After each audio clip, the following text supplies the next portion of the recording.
Wanting something you can't have should sometimes just be a wish, because not every dream coming true is good for you. I learned this lesson the hard way, and even now my heart is full of regrets when I remember the things that happened a year ago. At 36, I was a female sales director at one of the biggest cosmetic companies in New York. My husband, Jim, 62, owned the company where I worked. He was impressed with my skills and charmed by my personality from the first day we met. Long story short, I got him to fall in love with me within a month, and he proposed for us to get married. Of course, I said yes. Who wouldn't want to marry the richest bachelor in town? Despite our 26-year age difference, Jim and I never had any issues in our relationship. He had a high tolerance for my complaints, keeping arguments to a minimum and making sure they never escalated into fights. He knew almost everything about me, what I wanted, what I hated, and even my little secrets. But what he didn't know was that boredom was slowly eating me up, and I was stalking my longtime crush, Leo, on social media. Leo, 36, was a high school crush I never outgrew. Until now. If anyone brought up his name, I would squeal like a teenager because 1, he had the most tantalizing eyes on the planet, and 2, he made me feel special with that one dance during our prom night when nobody else would have me as a date. That night totally changed my life. You know, you couldn't just forget the person who lifted your self-esteem on the most crucial night of your teenage life. So, imagine my heartbreaking when I learned that he got married to a churchmate 6 years ago. I thought I was way prettier than that person. And I bet everyone was asking, why her? That must have been the reason I said yes to Jim right away when he proposed a year later. When he asked me to marry him, I believed I didn't have a chance anymore to be with Leo. Or so I thought. One day a former classmate messaged me about Leo and his wife getting divorced. I almost dropped my coffee mug because I was so disoriented with the good news. I could hardly get a grip on myself. But I knew if I wanted a chance with Leo, now was the time to make a move. So, after a month, I chatted with him and started some small talk. Soon, I offered to do anything for him as he was trying to move on with his life. Of course, I couldn't show him how thrilled I was to be reconnected with him, but I felt like I could give up everything at that point in my life just to be with him. And that included my marriage. Stupid, right? But let's be honest, any girl would do the same if they were me. After weeks of chatting and getting nowhere, I upped my game and invited Leo to a dinner date during one of Jim's business trips. He agreed. I wore the prettiest dress from my closet and put on the reddest lipstick on our date night. And the next thing I knew, we were in a hotel room together. We kept seeing each other for the next 3 months. I have to admit, being with him felt so good that everything was exactly how I had ever imagined. But then something was off. For one, he confided that his business was doing badly, and he needed $100,000 to cover the losses. A week later, he wanted to borrow my Bentley for a week to impress business investors and asked for another $100,000. This time, he said he needed it for his mother's intestinal operation. I kept giving in to Leo's requests, but deep down, I knew he was just after my money. Little did I know Jim was already on my trail. Yes, my husband knew everything from the start. He knew what I was doing on social media, day in and day out. He knew I was stalking Leo every day. He even knew which dress I wore on my first day with Leo. He was very much aware that Leo had been my crush since high school, but he never asked me about it. In all the business trips he had in the past, they were mostly setups to see if I would be hooking up with anyone while he was away.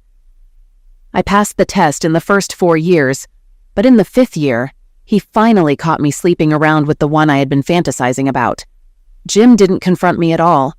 When he got home, he ignored me and walked past as if I didn't exist. I knocked on his room until my knuckles hurt, but he didn't open the door. The messages I left on chat apps went unnoticed. I was desperate to talk and beg for forgiveness, but it was too late. The next day at my office, my staff gathered, watching a video of me kissing Leo. Worried more clips might follow, I grabbed the remote and turned off the monitor. On the same day, I received a termination letter without severance pay, citing unauthorized fund withdrawal. The bank manager called to say my accounts were closed, and when I got home that evening, my belongings were outside the gate. Seriously, I was thrown out of my own home after giving him a good time in bed for 5 years. Was I such a bad wife that he couldn't treat me with civility? Did he expect me to believe he never hooked up with other women while away? Now, a year later, I have no money, no family, and nowhere to go. I'm still trying to reconnect with Jim, but he keeps shutting the door each time I get near. If only I could turn back time, I'd never have gone near Leo because he wasn't worth giving up my life for. I'm Dave, and I'm dating my girlfriend, Kelly. Our story started when I accidentally overheard Kelly having an honest phone conversation with her close friend. We've been together for about 2 years, and I was thinking about popping the question and asking her to marry me. Kelly is one of those women who often go unnoticed in a crowd. At first glance, you might not realize how beautiful and loving she is. She tends to hide her figure under large clothes because she doesn't like the attention her almost perfect figure attracts. But if you're lucky enough to get to know her better, you'll quickly understand the depth of her beauty and warmth. Our paths crossed at a New Year's Eve party thrown by a mutual friend. I had no idea that this chance meeting would lead to a love story. We found a lot of common interests, and even though she didn't charm me at first, I mustered the courage to ask her out after a week. We dated for a few months, and one evening she surprised me by coming over to my house. Wanting to make it special, I prepared a delicious dinner for her. While watching a movie on my couch, our sweet gestures turned into passionate kisses. The next moment, we were in my bed, and I was shocked at how uninhibited Kelly turned out to be. She showed fearlessness and adventure, pushing boundaries. I was overwhelmed, desperately trying to keep up all night. But our bond became stronger than ever after that night. Our relationship faced difficulties. I tend to forget or overlook things, unintentionally causing her pain. On the other hand, she, being a typical woman, sometimes did things that frustrated me. We didn't live together mainly because of her parents' influence. Despite our close relationship, she believed moving in would complicate things with her parents. Out of deep love, I respected her decision and never insisted. But one day, I overheard a conversation between her and her friend, making me feel fear and guilt. It was clear that I struggled to remember important dates like anniversaries or Valentine's Day, often taking days to realize my mistakes. After an closeness evening, Kelly left me. While I was in the bathroom, she apparently called Gina, shocking me as I thought our relationship was thriving. She talked about how I forgot Valentine's Day, making her doubt my feelings and thinking I'm just keeping her around. I felt a deep sense of responsibility. Kelly expressed disappointment, citing my poor memory as the reason. She wondered why an attractive guy who forgets details is needed and said if I forgot about Valentine's Day, she'd end our relationship. There was a moment of silence that seemed important to Gina. Reflecting on Gina's support, Kelly wished she had sought advice earlier. Doubting Gina's sincerity, Kelly and I had a strained relationship. Kelly believed Gina thought she deserved someone better than me. I couldn't recall a single positive thing Gina said about me in our 2-year acquaintance. I felt Gina was trying to convince Kelly to leave me, intensifying my anger. Instead of acknowledging my dating and relationship shortcomings, I blamed Gina. Kelly continued, emphasizing the issue goes beyond Valentine's Day. The gaps in my memory were becoming unpleasant for her, having to remind me of important dates. If I could remember at least one date and surprise her, she might not be so disappointed, doubting her importance to me. Sometimes she felt like she was just an object for satisfaction, easily forgotten. After a long conversation, she said goodbye to Gina, and I felt Gina had ulterior motives. My dislike for her intensified. Who did she think she was, trying to disrupt my relationship with Kelly? I got angrier, perhaps prompting subsequent events. Later that day, after leaving Kelly at her house, I sought advice from a friend, Mike, hoping he could help. Unfortunately, he didn't provide much assistance. It seemed like he looked forward to Kelly and me breaking up to make his move on her. As I thought, Sam came to mind. We hadn't talked in a while, but I believed he could offer answers to my current questions. Getting ready to propose to Kelly, I found myself desperately holding on to our relationship. I planned to bring it up after a shower on that important day, but accidentally overheard a conversation, forcing me to abandon my plans. Fortunately, Sam proved to be a true friend, offering invaluable advice and support. Mindful of my unreliable memory, I tried to jot down most details, and right after leaving his apartment, I started taking action to secure a future with Kelly. Recalling Kelly's favorite restaurant, I swiftly booked a table. It struck me that Gina had also talked about this place. Looking back, I wondered if Gina was boasting about her boyfriend inviting her to such a fancy place, implying that I couldn't do the same for Kelly.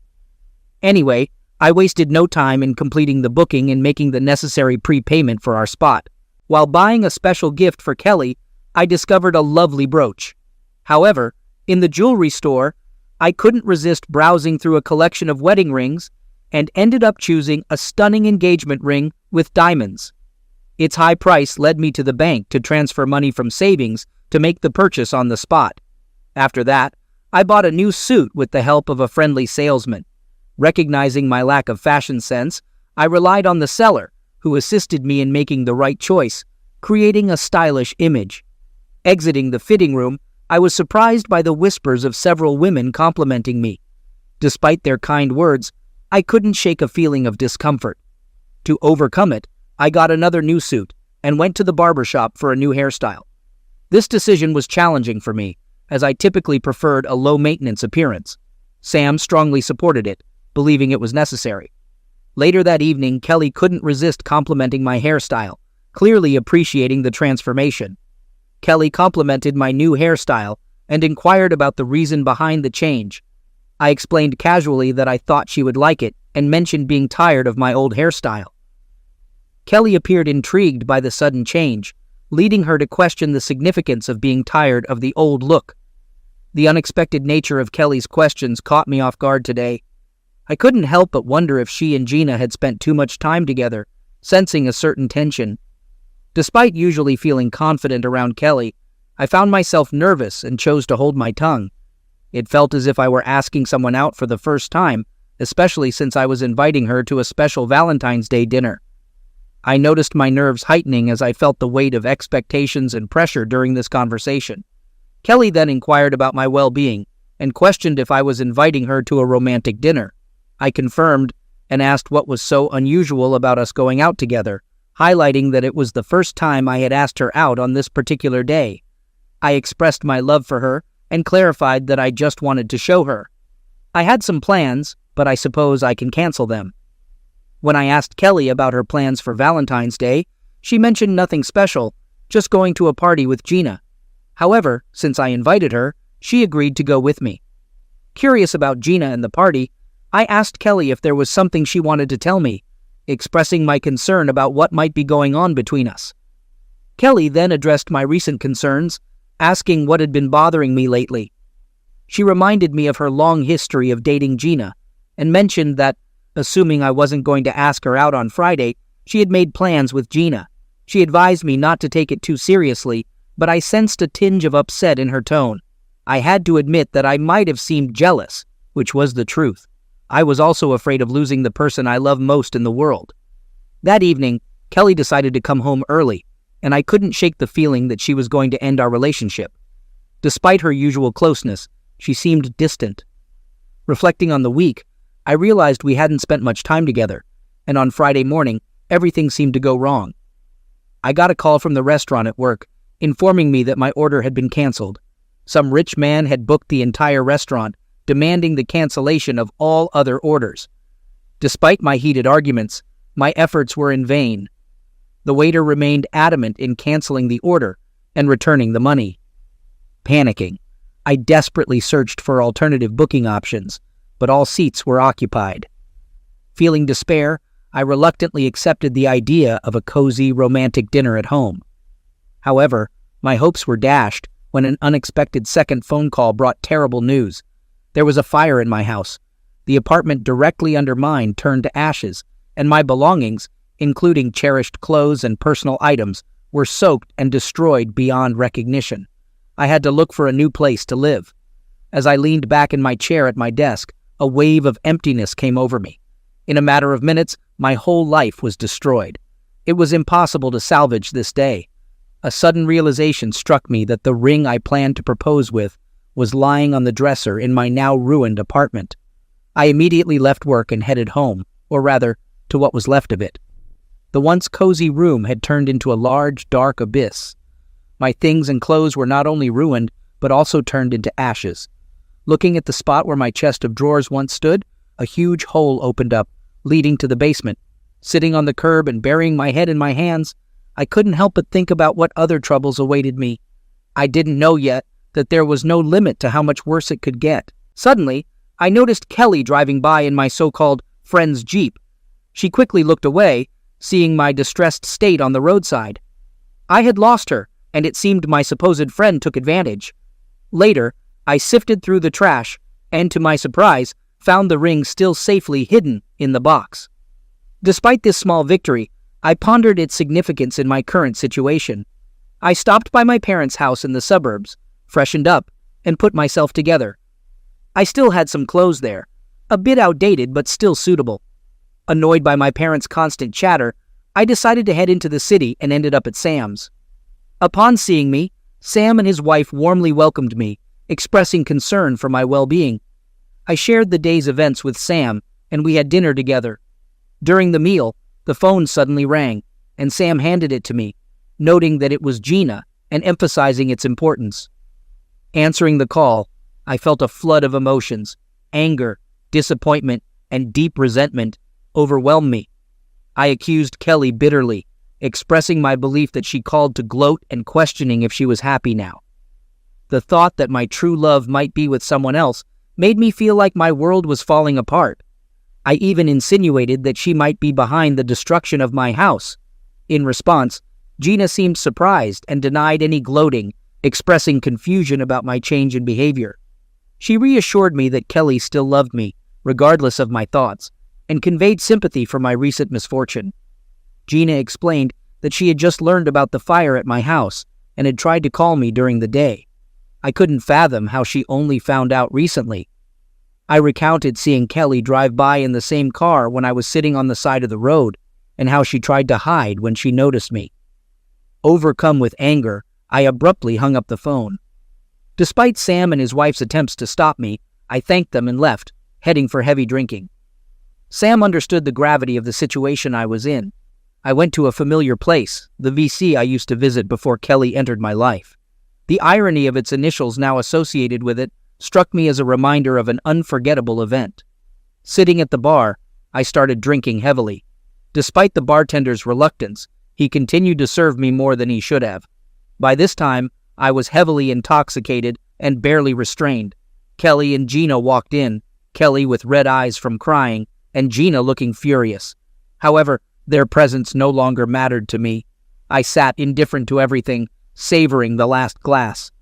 The bartender avoided my place, sensing my disappointment.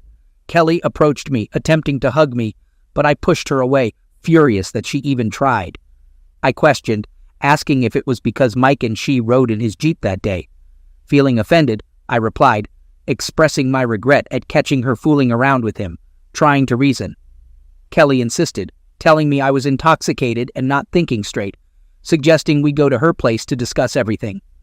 Experiencing mixed emotions, I stubbornly declared that we would talk right there or not at all. Despite my intoxicated and enraged state, my love for her was so deep that I couldn't bring myself to utter such an offensive word as trash. Deep down, I was sure she had betrayed me. Gina approached me for the first time, expressing her disappointment. She mentioned that if I weren't in such a state of intoxication and despair, she might have reacted differently. Gina urged me to drop my ego, stating that Kelly adored me and I was pushing her away. She advised me to rest and talk calmly in the morning. I then spoke about Gina being a wonderful presence in my life for the last 2 years.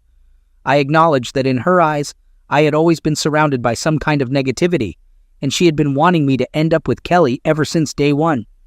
I finished the contents of my glass and took the last one left on the bar. As I drank it, a wave of dizziness and numbness came over me. From the excessive amount of drink I drank, my consciousness became confused. Eventually, I lost consciousness. The bartender and the girls helped carry me to Kelly's car. When I woke up the next morning, I was greeted by a throbbing headache. Slowly, I got out of bed and headed to the bathroom. After a while, I was able to get up and move around.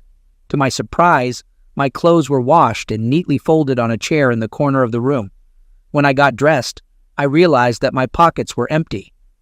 When I went into the kitchen to have a drink, I saw that Gina and Kelly were sitting there and seemed to be waiting for me. Gina, being her usual clever self, remarked that I wasn't in a good mood. Surprised by her unexpected response, I had anticipated her celebrating a triumph over me. Kelly remained silent, her eyes fixed on the table. Irritated, I faced them, expressing my hope that they were happy now and mentioning that Kelly hadn't slept the previous night. In response to Gina's question about whether I was okay with it, I firmly conveyed that I was far from okay. I explained the trouble they caused the night before, describing the awful sight of my apartment on fire and expressing my frustration about finding refuge in a sketchy bar. Gina revealed that Kelly had contacted my parents, located Sam, and found out where I might be. They had checked several places, and at the last one, my state was shocking.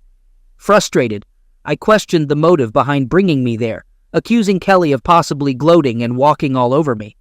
I assumed my parents had asked her to look after me. Looking at Kelly for the first time, I noticed her shoulders shaking, and she was in tears. Feeling desperate, I sank into a chair and stared at the person who owned my heart. Gina, with a stern expression, brought out things hidden in her pockets, a dinner order receipt, a recent clothes purchase certificate, and a charred box containing a ring. Annoyed, she mentioned finding them before washing my clothes and urged me to explain the meaning of these objects to Kelly. Embarrassed, I looked at the receipts in the box, turning red. Kelly had stopped crying and was now looking at me. Before embarrassing myself further, I sought answers from Kelly, questioning why she went with Mike and why she tried to hide her face. She dismissively replied that I couldn't understand. Summoning my resolve, I challenged her to try me and insisted on knowing what was going on. Kelly explained that Mike came to pick her up after hearing about the fire, taking her to check if anything was salvageable. When she saw me in a serious condition on the side of the road, she instinctively decided to invite me to her place. She clarified that it was a misguided action, and she just wanted to help. Kelly urged me to stop being unreasonable, emphasizing that she cared about me more than I deserved. Gina admonished me, pointing out that Kelly was not doing well either. It dawned on me that I had completely misinterpreted the events of the last 24 hours. I realized that Gina had never tried to ruin my relationship with Kelly, and I acknowledged her support for both of us. I recognized the unfairness and insult in my baseless accusations. Gina encouraged us to focus on the love and connection that united us all instead of negativity and suspicion. It is important to trust each other and communicate openly. I understand that you may feel protective of Kelly, but please understand that my intentions have always been sincere and respectful. I genuinely care about Kelly, and I want her to be happy. I hope that you will be able to see this and put aside any doubts or hostility that you may have towards me. I tried to reconcile the two of you. Kelly was thinking about ending her relationship with you and continuing her relationship with Mike. He constantly remembers important dates and details that you often forget. Just let me explain. Kelly truly loves you, but lately it seems to her that you don't reciprocate her. She got the impression that you are on the verge of breaking up with her. I did not agree with her point of view and expressed my thoughts. If you weren't so inattentive to important dates and other issues, both of you would probably be much happier now. It's incredibly difficult for me to protect you, especially when you're acting stupid. Like yesterday, I couldn't help but feel like a complete idiot at that moment, a feeling that still haunted me. It suddenly dawned on me that Gina had been on my side all this time. Reflecting on my failures of the previous day, I let the negativity cloud my judgment, assuming the worst in any situation. As I sat there, I was overcome by a deep sense of stupidity. Holding the receipt in my hands, I confirmed that our dinner reservation at Del Rio's restaurant had been canceled because a rich man had booked the whole place. I had hoped to invite Kelly to dinner there last night, wanting to make the evening unforgettable for her. Despite Gina's dismissal of Del Rio's, I explained that it was the best place in the city. I mentioned that I remembered it was Valentine's Day and had even booked a table, but it was canceled. However, I emphasized to Kelly that this was the main thing for me. I shared with them the effort I went through to buy my new suit, noting Gina's shocked expression at the idea of me shopping for clothes. I acknowledged that I had always been a simple man in blue jeans and a t-shirt. Both Gina and Kelly were stunned, and I couldn't help but enjoy their reactions, though I wished it had happened under more favorable circumstances. When I held the ring, memories flooded back, inspiring me to kneel in front of Kelly, taking her hands. Admitting my recent unease, I confessed that I might not be the most impressive ladies' man and struggle with important dates, but one thing was certain. I deeply loved Kelly. Placing the box in her hands and intertwining our fingers, I gathered courage and popped the question, asking her to marry me.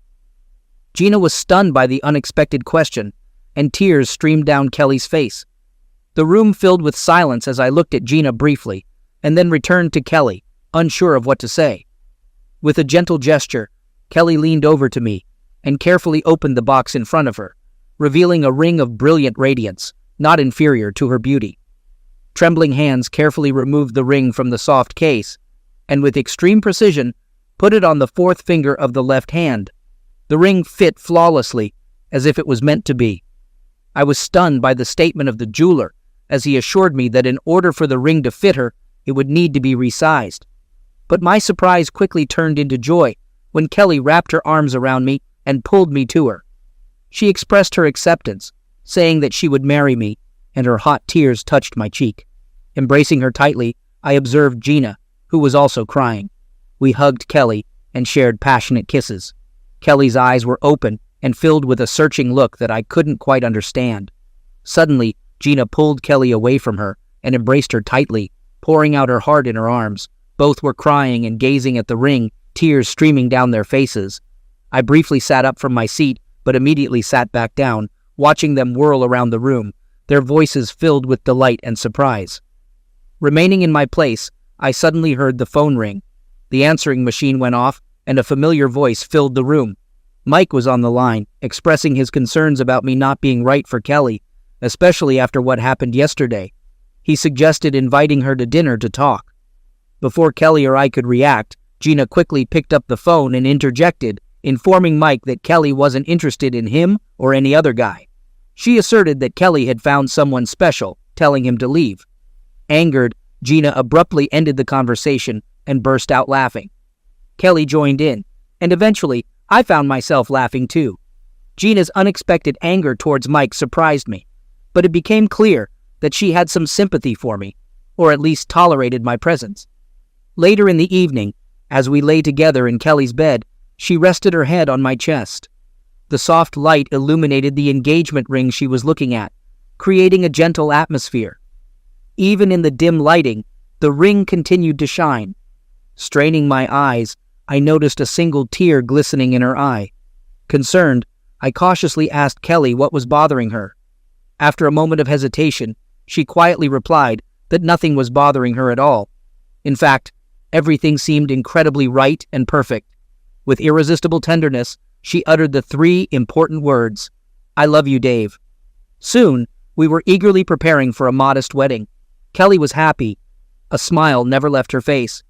Gina helped my future wife in everything. She was always with us. I realized how much I was wrong about Gina. She turned out to be a very good person. Sometimes I felt very ashamed that I thought she wanted us to break up with Kelly. As for Mike, he tried to contact my dear Kelly more than once, but fortunately for me, she avoided any conversations and meetings with him. I was more confident than ever in her love and loyalty. Shortly before the wedding, Kelly pleased me with very exciting news for me. In the evening, she stayed late after work, which greatly worried me, but not for long. Returning an hour later, Kelly said that I would become a father, and she would become a mother. From happiness and confusion, I was speechless. I just couldn't figure out for a few seconds if these were real words or a prank. I understood alone. I was happier than her. My dear Kelly and I had a bright and happy future. Just as I dreamed, my life has turned into a continuous happiness. Gina also pleased us with wonderful news. Her boyfriend finally decided and made her an offer to become his wife.